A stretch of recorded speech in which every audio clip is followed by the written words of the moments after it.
Hello, everybody, and welcome back to the One Nation of Gamers 2016 Circuit Feature Tournament number 2. My name is TJ. I am joined by Criparian. Crip, how you doing today, man? I'm doing pretty good. We got some invited players today. It's going to be a little bit of a different mix-up than what we've seen on the ONOG circuit so far, and it's pretty exciting. Yeah, definitely exciting. Of course, we're going to be broadcasting over the course of the weekend. Group A today, Group B tomorrow, and of course the playoffs on Sunday. It is pretty exciting. We have a mix of, like Crip said, invited players, 4 of them, plus 2 players that won the last 2 opens. And of course, the last 2 players are the 2 players that finished the this section with the highest amount of Geico points. I heard you were given allowance to brag about your Geico points. Can we just get this out of the way here so we don't have to, keep listening to it throughout the broadcast? Yeah. There's even more to brag about, actually, because I have Geico points because I finished top 8 in one of the opens. And also, the player that beat me went on to win the open that was in. And also, he's the player that's qualified for the grand finals at PAX Prime at the end of the year, which is Eversiction. So, yeah, a lot of bragging rights for me to go on here. But also, another thing about Eversiction, his teammate Astrogation from New Order Esports is playing today. He qualified through Geico points. So that New Order Esports team really loves this ONOG stuff. No, that's good. I mean, it's an opportunity to get into a lot of other tournaments, make a name for yourself in Hearthstone, as long as you do reasonably well. Yeah. And yeah, I'm kind of curious to see a lot of people that I see that seriously approach the scene as getting into the Hearthstone tournament circuit. On one hand, we have people who are really focused on results, and there we have other people who kind of bring a little bit flavor decks, and those guys don't necessarily have to do as well to get noticed. So Yeah. I'm kind of curious which path these participants are taking. Yeah, and New Order Esports is kind of, what this tournament is focused on, giving those up-and-coming players a chance to make a name for themselves. And the future tournaments, there's going to be 5 of them throughout the year. We've already seen one of them. They have a $6,000 prize pool each. In order to get to the future tournaments, you have to participate in the opens, which there's 10 total opens, and we've been through 4 of them so far. Each of those opens has a $1,000 prize pool. So it is limited to U.S. only, but if you are in the U.S. and like to play in opens, $1,000 for an open tournament is incredible. It's by far the highest prize pool for any open out there. Also, like Astrogation, like we mentioned, he qualified through Geico points. Even if you don't win one of the opens, if you place well, you can get Geico points, like I have. I have a few. And if you get enough Geico points, you can qualify even without winning an open. So lots of ways to do that. You can head over to geico.onog.gg if you want more information about that. The website's right on the middle of the screen there. Also, throughout the year, we're doing Alienware PC giveaways. So those are also available on the website. Alienware PCs are pretty sick, Crip. Yeah, they're pretty nice. I did want to mention that Hearthstone's a game that's very interesting when it comes to results. The players that consistently do well are the best players. But the players that place first and second are also the best players, but they're also the best players who got really lucky. I feel that's kind of how it is. So to have people qualify through these tournaments who just have the most Geico points, which are awarded just on doing well overall, not necessarily winning, I think it's a very nice system to get people involved. Yeah, and actually I made a mistake. We gave away the Alienware PC, I think, last week. Okay. And we still have a PC giveaway, but it's a CyberPower PC this time around. So it's still a great PC, and we are giving that away. So you can still head over there onto the website. Same website, geico.onog.gg, and enter in to win that. But yeah. Make sure you guys go ahead and do that during the breaks in the day. But let's start talking about that first matchup. It is going to be Astrogation from Group A, who qualified, like we said, through points, and Dog, who is one of the invited players. And it's a little bit of a different setup here. I think in the past, in the ONOG circuit, we've mostly had the triple deck, just bring what you want, Conquest. We're doing Conquest with the band, so there's a lot more strategy involved. When the Conquest format was starting up, and a lot of different tournaments had their mix up on, how they want to run things, if they want to ban things, how many decks, how many rounds, all that kind of stuff. I got a chance to talk to a lot of the players during that time period, and it was very divided. Some players love Conquest and no bans because there's, as Strifker put it, zero practice, zero preparation involved. But other players really like the ban system because their preparation does actually translate into results. It's a very different game when you don't have to worry about one deck, and it becomes a different environment than the ladder experience, which is what you see often in the Conquest-only tournaments without bans. Yeah, very true. And we actually have the finals for the feature tournaments are best of 7, which means that they still have to ban a deck, but they have to bring 5 decks. So that's an extra layer if you make it to the finals, the final day of competition at a feature tournament. So really cool. Really cool to see. And we can look at these guys' lineups now. Pretty standard stuff. Dog has Paladin, Druid, Warlock, plus that Warrior, which has been banned. And of course, Astrogation has Hunter, Warlock, Warrior, which seems like a little bit of a faster lineup. Maybe a Patron Warrior, and that's why he went ahead and banned the Warrior deck from Dog. Could be. We've seen quite a mix of Warrior decks, but going into the first game, you don't really know what you're up against, and you kind of have to play, a bit safe, I believe. So we'll have to see. Yeah, and of course, Dog probably going with the control style lineup, which he tends to go for a lot, banning away the Druid. Druid also tends to be a ban that players just kind of throw out there because nobody really wants to play against Druids, and Dog saving us the trouble of having to watch Druid versus Druid mirrors, at least a few times today. So we are going to jump into game number 1 of this first game. So at the end of the day today, we will have the top 2 players from this group, from Group A, move on to the playoff stage on Sunday. And so jumping in. All right. The names are flip-flopped. Job's done. There we go. That's a little better. We can at least see the board here. Yeah. So it looks like I believe the overlay is correct. So I believe Dog is the one playing the slower Warlock, and with the Zombie Chow inclusion, it would suggest that it is a Reno Warlock, while his opponent Astrogation is playing more of a Zoo Warlock. The Gormok the Impaler is very indicative of the Zoo decks that we've seen recently. And it's actually been a card that I thought would fall out of favor. Chalky talked quite a lot about the card, how it just seems like it's just not as good as Sea Giant. So you can use the card, but you should probably put double Sea Giant in your deck already. And we haven't really seen people doing that, so kind of curious. I do agree with him. I think the results have been quite mixed with the card. Yeah, definitely. It is a very hit or miss card, as we've seen, especially in ONOGs. And another play that we're going to see, I believe, later today, Lead Paint also was one of the players that did run the Sea Giant version in his win in the Open last week or a few weeks ago. So cool to see those different styles. And this 50-50 is huge. You get that extra minion on the board, and that's a very big deal to protect the Knife Juggler, and he gets it. Yeah.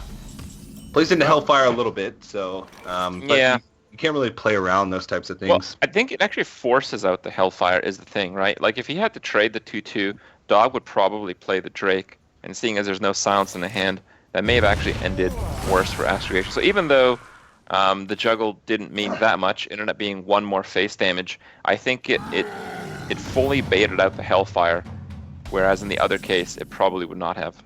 Yeah, very true. And Dog's just going to go ahead and throw down that stuff. Now, Dog's got a pretty decent hand to sort of stabilize towards the later part of this game. He's got Molten Giant, he's got Anti-Killbot, and he's got Sludge Belcher. Also, Shadow Flame. Only one taunt. Only one taunt. But he does have a board clear with the Shadow Flame to sort of reset it. Ooh. Dog, not too happy about that 4-plosion. Well, he is able to Shadow Flame of Dark Peddler, but it looks pretty good when you just take into consideration the current state of the board. But if you think about it, this is Reno Warlock, and the reason Dog is shaking his head is, even though he's board cleared twice, that's about all you got. Yeah, I mean, maybe a Demon Wrath thrown in there, but Demon Wrath might not even be able to remove an entire board. Quite mesh. uncommon as well. Yeah. Especially because it is against another Warlock. The Demon Wrath, even if he does get it, will often just not be very effective. So, yeah, and here we are. I mean, that was a turn 6 Doctor Boom from Astrogation. Yeah, and now Dog, even though he AoE down the board, Astrogation was just able to sort of reload. Like he just reloaded with a stronger board. So Dog's just sort of been on the back foot all game, which is something that you expect as a more control oriented Warlock player. But eventually you use your AoEs to take back control, and now that he doesn't have any more, it's gonna be hard for him to do that. Well, I think he's gonna drop the implosion here. It just kind of makes sense. Oh, wait a second. How much can you do here? If he taps into... No, he wouldn't have enough mana. Actually, yeah, he would. No, if he tapped into a power overwhelming, he'd still be one off. Oh! And another 4! Wow. How about this one? 2. Well, that's still where you want it to go. Yeah.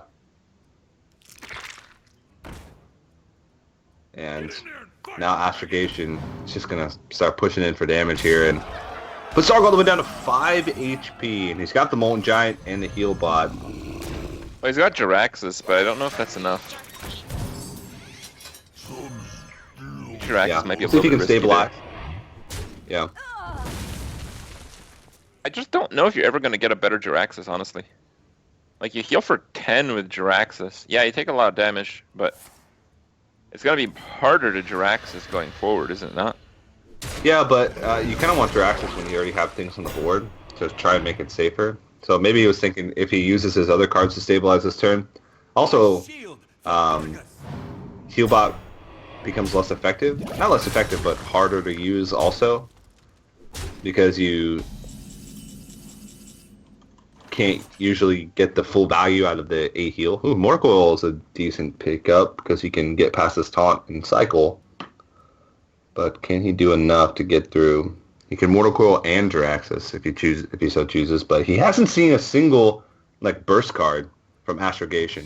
He hasn't seen a Charger, either Doomguard or Leroy. He hasn't seen a Power Overwhelming. He's seen an Abusive Sergeant, but that's about it. Yeah. Oh, that's pretty rough. I think he's gonna have to Doomguard.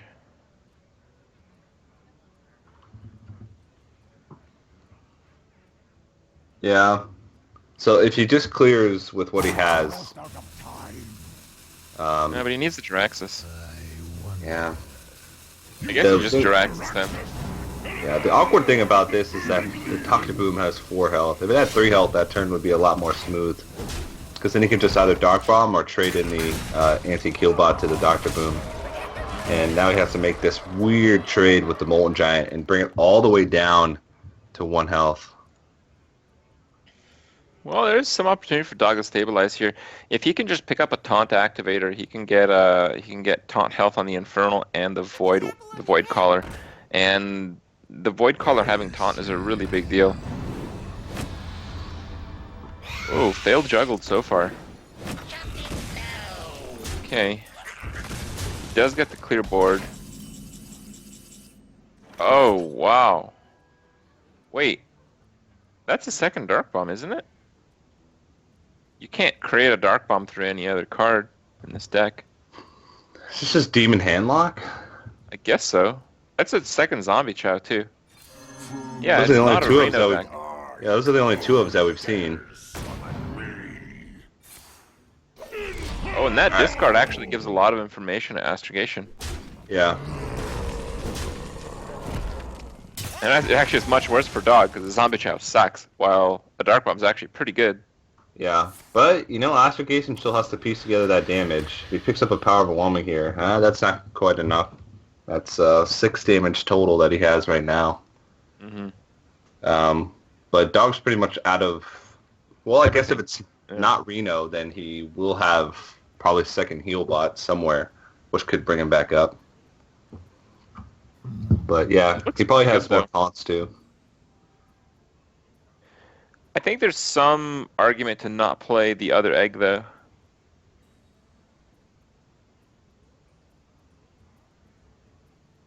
To play around what? Just the double attack, having your board clear. It's much more annoying if the egg is there Yeah. by itself on the next turn. It's one of those minions that does actually survive by itself most of the time. Yeah. Alright, well, 4 health left. There's the second heal bot, so that ends up being an okay pickup. So it does seem to be just a demon hand lock from Dog. And he's going to be able to create a 6/6 every turn, so he might be able to stabilize enough to get lethal amounts of damage here, despite Astrogation having a pretty ridiculous opening and reload after the AoEs. Does he have lethal? Wow, he actually... He has lethal next turn, yeah. Yeah, he has lethal, so he has to start trading. Yeah. But can he... he has to kill the Void Call or the 6/2. Did Astrogation just not count? Did he just die? He didn't count. So that's 12, 15, 20, 23. Yeah, it's Yeah. like 23. Yeah, he could have killed the 6/2 to play around it, but I don't know if he'd even be able to get through after that, because Dog would just keep trading in and reloading with a 6/6, so... Wow, that's just the strength of the Demon Handlock there. He might not have to get through is the thing. Like, he could just get one of those turns where you get Doomguard PO, or just double power overwhelming. Yeah. I think there was a missed opportunity for one of those, like, 1 to 2% recovery moments that was missed there. Oh well. You'll get another chance. Yeah, so Dog's going to sneak by with a win there. I don't want to say sneak by, because that was pretty well played. I thought he used the AoEs a little early, but, that's just what you have to do. That ended up being the difference, since at one point Astrogation was, 2 damage off of lethal, so very well played by Dog. And Astrogation's going to throw out the Zoo Warlock once again, and this just looks like mid-range Paladin. Yeah, I think Dog just brought 3 control decks, looked at the meta. If he's dropping Druid off every player, as every player is probably bringing Druid, there's very few aggressive decks that can't be controlled, except for the ones with huge combos like Druid. Yeah. That's a great opening for Dog. The only thing is missing is like a Muster for Battle to help fight on the board a little bit more. Now that you've said it, there's roughly 100% chance he'll draw in the next 2 turns. Yeah. But other than the Muster, it's a really ideal hand. Mm-hmm. I think here you're going to have to get rid of that Creeper, because the 1/1s do affect your 1/1s and your Divine Shields. Mm-hmm.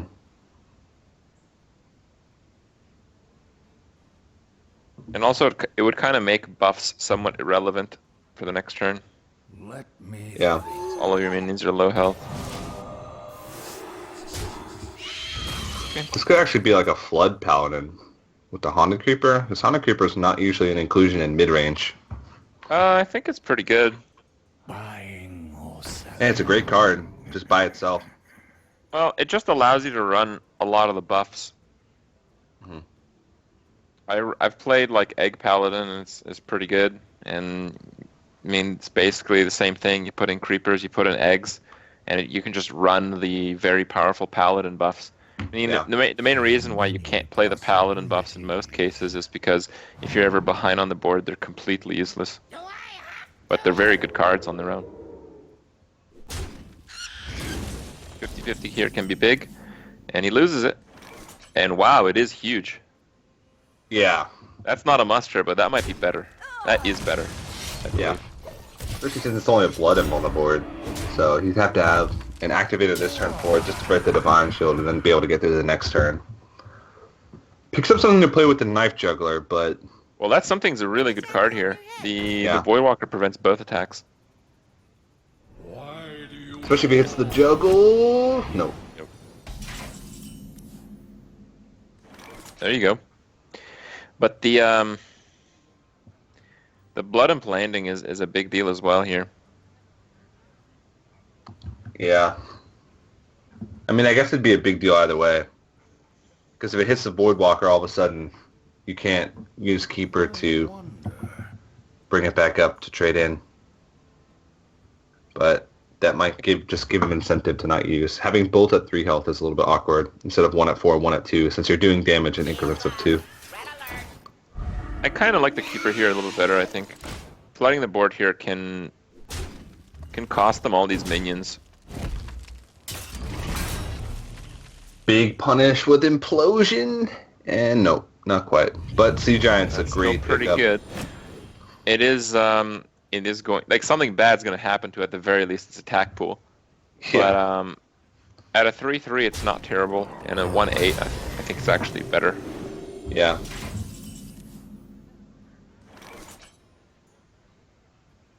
Yep. I think you need to remove that off the board. A 1/8 soon becomes a 2/9 with an Argus, and then you realize that you still haven't dealt with anything. Yeah, and Dog's gonna be able to coin out a Dr. Boom next turn as well. So, ooh, a turn late. Implosion! Oh man. One turn late. See if he can roll 4 3 times in a row. Nope. So 2 4s and 1 2 is what That doesn't Astrogation really has work. rolled so far. Yeah, the Dr. Boom play is so much stronger if you're playing the first one, especially when you're holding answers in hand. Sometimes the Boombots can just kill the opponent's Dr. Boom. Well, I guess Boombots can kill the opponent, both Dr. Booms. Actually, the Boombots can just kill the opponent, I believe. Yeah, also true. But once again, Dog has a pretty decent answer. In fact, he can just I think go there face. is lethal here. If you go all out face and then consecration, and the Boombots kill your Boombots. Boombots would have to do 7 damage to the face. Both Boombots would have to kill your Boombots, and the Boombots would have to go face for 7 damage. Well, It is possible. the face thing wouldn't be that unlikely because it's a 50-50 with just the Dr. Boom. Everything else would die to the consecration. Yeah, but having the Boombots die would be the hard part. Yeah. But, you know, still a full board clear, and Zoo just doesn't really have ways to come back on the board, so Dog is in a commanding position and takes game 2. This is quite good. I mean, Dog he's running... I mean, he's running mid-range decks, really, right? Like, the Warlock deck is more of a control deck, but it can act as a mid-range deck. I mean, a lot of the huge threats come down on turn 3, 4, 5. That's kind of where he's thinking that, you know, it won't do so well against Druid, but it'll punish a lot of the other decks. And it seems like Zoo is one of those decks that gets punished pretty hard. Yeah, very true. And we still, I suppose it's just straight up mid-range. Hunter Creeper's just a good card overall, but that means Dog only has 1 deck left. Now, Druid, I believe, does do quite badly against Zulok. It is a mid-range deck, but it's also a mid-range deck that has a finite amount of damage most of the time, as you kind of lose the board quite frequently in the mid to late game. But this hand is really good, if I had to say so, for Dog. There's going to be a turn 3 Emperor Tharson. Yeah. Unless he picks up a different drop, he might feel like he needs to address the brand, or he might feel like he does... Oh.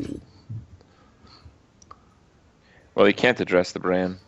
Yeah. If he had drawn into something else, I was saying, he might have felt the need to address it, but playing one big thing and not touching the board as Druid, or one medium-sized thing and not touching the board isn't that great, because you know the Zook can always just trade up. And that's exactly what Astrogation would have been able to do, or will be able to do if this Thor's hand is played, but... Well, no, Astrogation has an answer regardless of what happens here. The Ancient of War is not going to make it. That's his only other alternative. Yeah.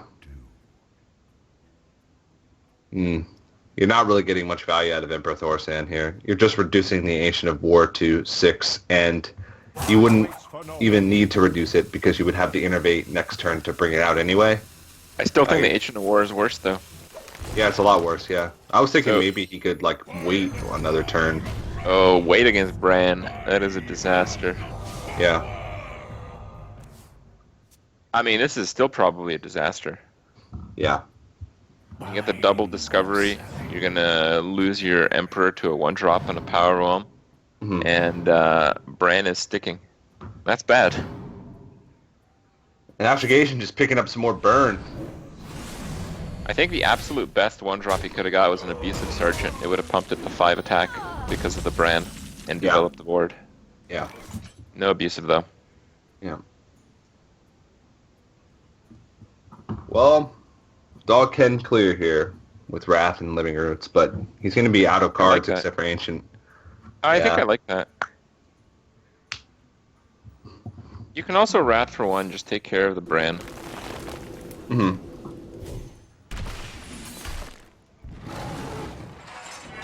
Oh, goes for the full clear.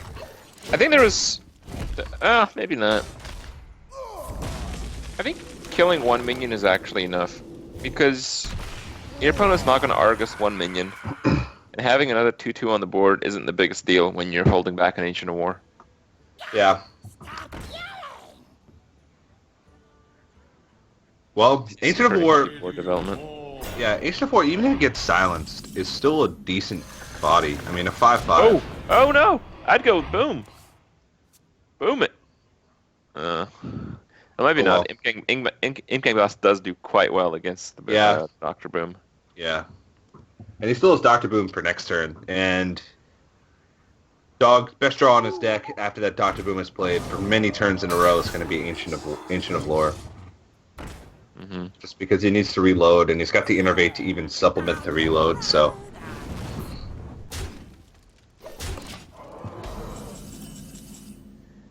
Alright. Azure Drake's going to be pretty good also. Yep. The Innervate's pretty good here.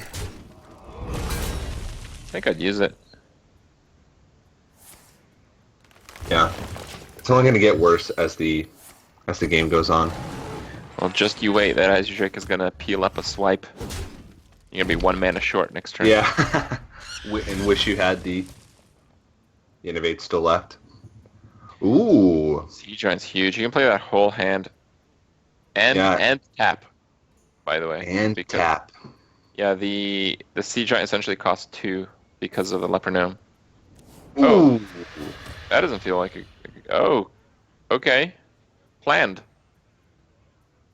That was a risky, bold move. Maybe he's just thinking, wait, how much damage?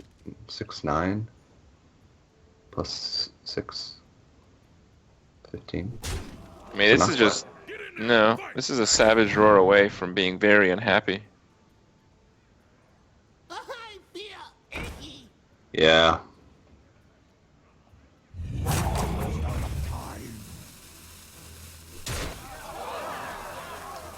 Well, if he removes this, even a Savage Roar is 8, 9 plus 8, 17. So it's still, Yeah, he'd need it's Savage still Roar. pretty He'd need like double Savage Roar. Yeah. So I think he's fine with doing that. But Lothab doesn't help Dog at all. And I don't think unless these Boombots do a lot of work, I don't think No, there's any way. Boombots can do this. Good start. No, the other one is to kill the Flame Imp. Yeah. He's still not dead, but he can't True. attack. He can't attack the Leper Gnome. That's a problem. But can he he attacks the win? Leper Gnome, he is dead. Yeah. No, that's you actually lose if you do that, because Yeah. the Leper Gnome ends up doing 4. Yeah, so he goes down to 5 if he does that. I mean, I don't see how you could possibly win. Ever. Well, I guess you could. No. No, I don't know. Yeah, it's done. You could draw... Nope. I was going to say you could draw Swipe next turn. Nope. But the Leper Gnome would just kill you. Right. I think if Astrogation plays nothing, and you top deck an Ancient of Lore to heal, I think that's about it. But that seems quite unlikely that a Zoo deck would play nothing on 5 mana and 2 draws. That might actually be impossible, thinking about it. Unless you draw Sea Giant, and... Nope, Sea Giant would still be able to be played.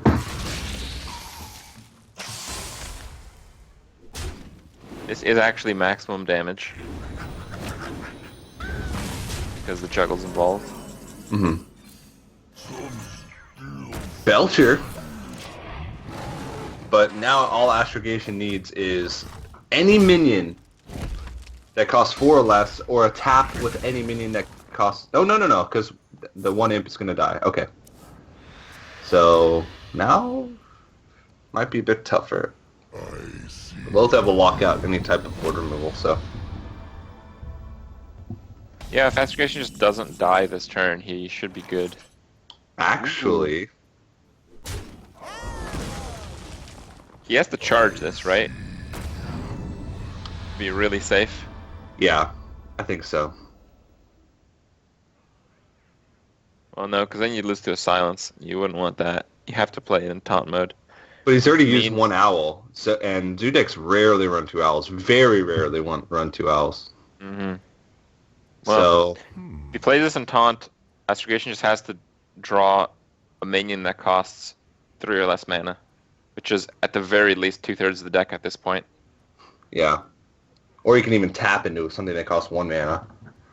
Yeah. A minion that costs 1 mana, which is a little less likely. He might have a Voidwalker left, or... he has 1 Flame Imp left. I think he's only played 1. He did have an Argent Squire, though, so he might have cut a Flame Imp for an Argent Squire, or might even have both, so he might even have both left. Wasn't the Squire off the Peddler, or am I mistaken? You got a Leopard Gnome and a... Oh, right. No, you're right. Squire's just the deck. Yeah. Wow, look at that. Nice call. And yeah. he can't do it now.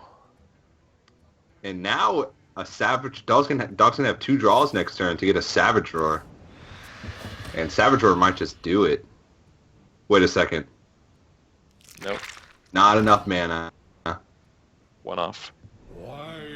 Wow. Oh! No! What are you doing to that Gormok? Ooh, Ancient of Lore. So, okay, you have to think about this turn for a bit, because you have to think about what you can trade into. You can remove everything off the board and take 5 damage in doing so, except for the Nerubian Egg. You could Wild Growth first, but then you can't Hero Power if you play Ancient of Lore. And I don't know what you... Kill Lothib this turn. I don't think that's important. But do you need the Hero Power at all? Like, does Hero Power factor into your trades? Yeah. And what would you even be looking for with Wild Growth? Like, would Wild Growth could it give you lethal? Swipe. Swipe's good. I think you'd play Swipe over Ancient Lore. Oh, there it is. There it is. But he's running out of time. Looks like he's just going to heal. This is also good. By leaving the taunt up, doing efficient trades here. Oh, I'm surprised to see that. I think I would have left up the 5/2. The 5/2 would have to run into the slime, having 1 health next turn, allowing you to swipe. Get in there and fight, maggot. I think he just wins next turn. Yeah. Yep. Oh, no, he wins this turn. Not too happy about that. Yeah. You can feel from a little bit. Dog made some really good plays there to play around with the possible outs, and it just so happened those were the exact cards that Astrogation was holding. So very well played by Dog, but in the end, Astrogation does draw it out, which I think, even though it seemed like Dog had a really good chance to win in that final situation, I think if you rewind back 3 turns, Dog's chance to win was almost 0. Yeah. So he was pretty lucky to get there at all. He needed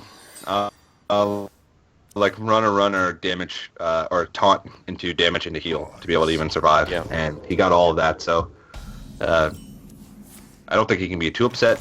The thing you're upset about is that game went on so long and he still ended up losing, but it just now feels like he gets thrown. It's like, you play so well, you get all these opportunities, you get the right cards, but in the end it's nope. In the end, you lose to a tapped top deck Power Warming, and all of it just comes crashing down. But I think he made all the right decisions, and Dog's got a good start in this game. Paladin Shredder innovated out, and he's going to follow that up with a Wild Growth. So this is looking pretty good for him, and he's just going to smack the face and start putting on more pressure than the Hunter. I'm not as confident as you are. I feel like even though Face Hunter has dropped out really hard in the tournament scene for quite some time now, it's still pretty good against Druid. Like, the moment the Druid falls behind and has to start trading, it's game over. Yeah, but that's pretty far. Like a swipe drawn at any point against Face Hunter almost always ends it. Or even just like a Druid of the Claw. Druid of the Claw is so hard for hunters to deal with. It comes out on 5, and you always have to worry about another taunt. So, but yeah, Face Hunter is dangerous. I still think it's a really strong deck, and you can, especially in a tournament environment, if you can peg like what types of players your group is and capitalize on them being greedy with like decks and tech choices, then you can definitely do a lot. But Druid can also race hunters. I mean, you can get in damage early. Face hunters usually aren't going to trade. Yeah, that's what it's all about. Help them out. Yeah. You have to get that early damage, otherwise you're forced into trading. And he is getting it. And then Huffer. That is going to die to a Living Roots though, but... It's going to die to a Living Roots, and then a Paladin Shredder is just going to be plopped down on the board, and a dog's going to push 4 more damage, so... next turn, dog will have 8. Maximum damage with Force of Nature, 14. Snake Trap, that's interesting. Yeah. So Astrogation can, if he... Alright, he's going to Animal Companion instead. Leok. You can see there's a lot of strategy involved in this game right now. Yeah.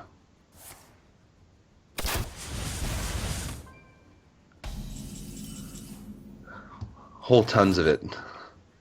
And now you're at 10. Here's where it gets really sketchy. Yep. I believe Astrogation is going to win with a kill command draw, because that Haunted Creeper is not going to die this turn. I mean, it might. It sets up for a decent swipe. No. No, no way.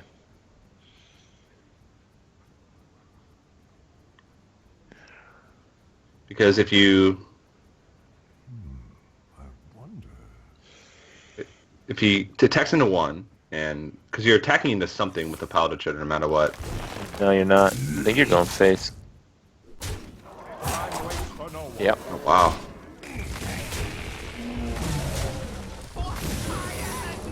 Now that's surprising. I didn't think you'd take out the Mad Scientist.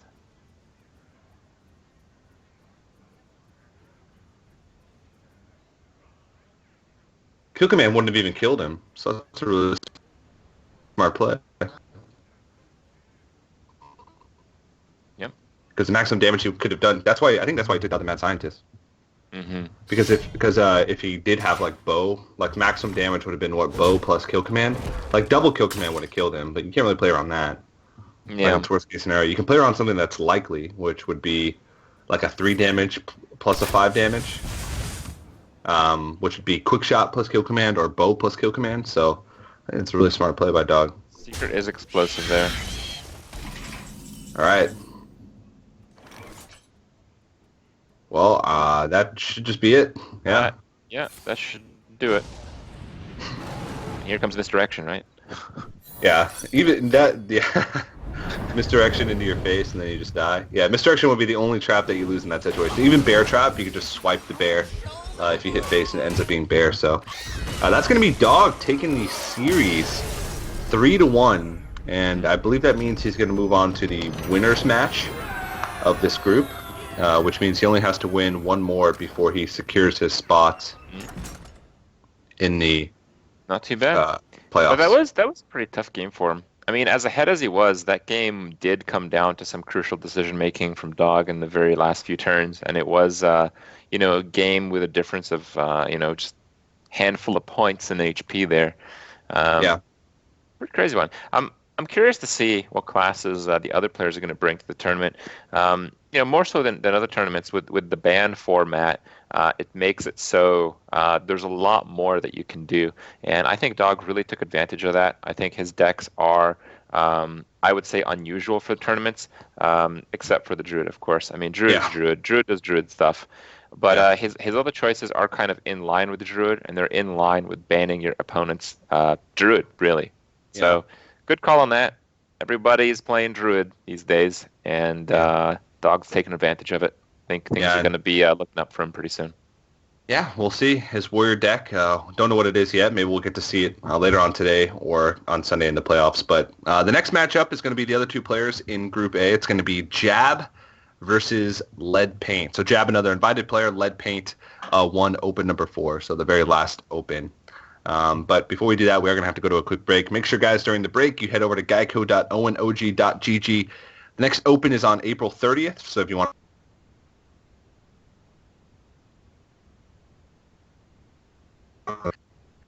our PC. But quick break before we jump into the next Group A match. Don't go anywhere, guys. More One Nation of Gamers 2016 circuit continues right after this.